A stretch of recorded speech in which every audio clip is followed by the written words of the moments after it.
What went through your mind at that time? I know a 13-year-old isn't equipped emotionally for such heavy things. So, what was that like? It's a great question. And looking at the time, I don't think I really fully understood what was going on just because I was so young.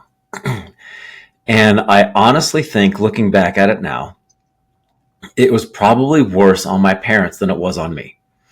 Anyone who has kids, like you said, you have a young one now is reeking of cologne, and it would probably be more difficult on you than it would be on your child. So I think that it was probably harder on my parents because normally when people are diagnosed with cancer, even now, nothing has changed in the past, like say 30, 40, 50, 60, 70, 80 years.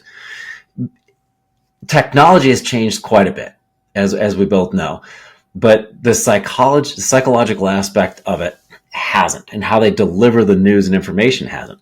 So normally they would come up and say, Sean, you have cancer. This is what the prognosis is. This is what we're going to do. This is the treatment. This is what's, you've tuned out. As soon as you hear that C word, you're done. You're out.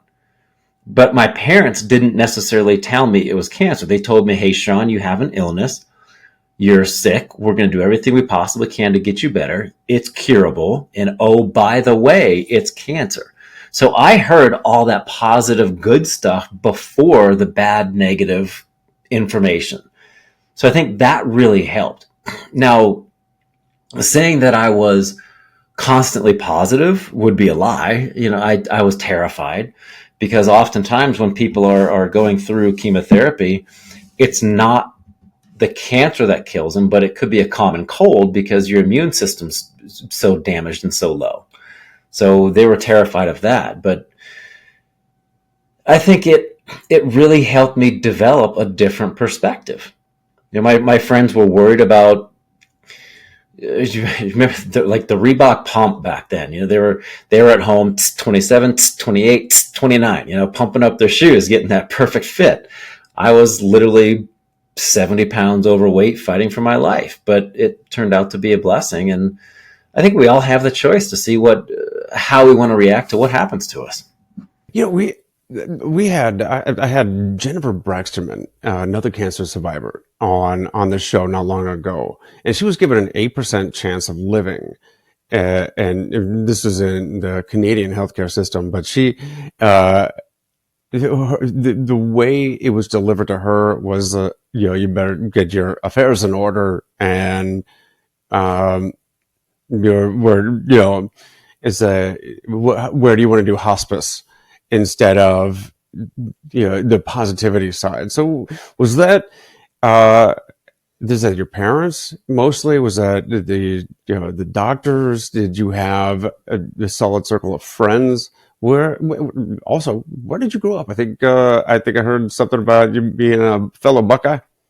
Yeah, unfortunately, in that breath, I want to say go blue because Michigan, like, Bo Schembechler was my second cousin. However, Woody Hayes was a family friend. So on my dad's side, it was Michigan, and on my mom's side, they were friends with Woody Hayes. So in late November, we were literally a house divided.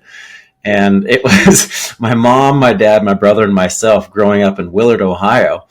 And mom and dad both had to convince one of the boys, to come to their side during the game. It was usually going for, my brother and I would usually help support my dad. Just, I think at that time when we were growing up, we just loved the colors better. We didn't like white and red that much. We liked the blue and yellow. So I was an Ohio boy through and through, and my backyard was a bean field or a cornfield, depending on the season. And the support, whether it was Wolverine or Buckeye, that seems to have had a very positive effect on you. Was it mostly mental? Was it mindset that helped get you through this? You were also very athletic. I mean, was it the physical fitness aspect of it too?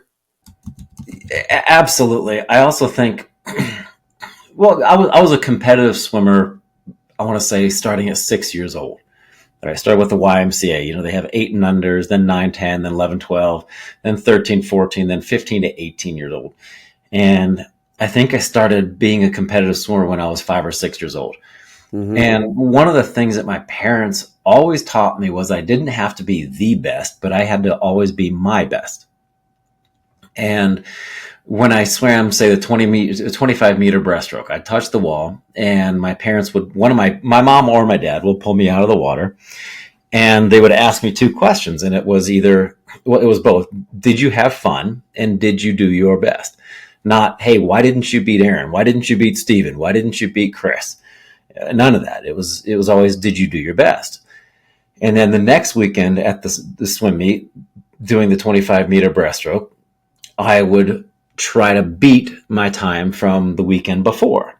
Mm-hmm. So I always tried to just level up and increase my time. And I think that was instilled in me at such a young age, where I try not to compare myself. Even now, I try not to compare myself to others. And I think that mindset came from my parents in the athletic realm.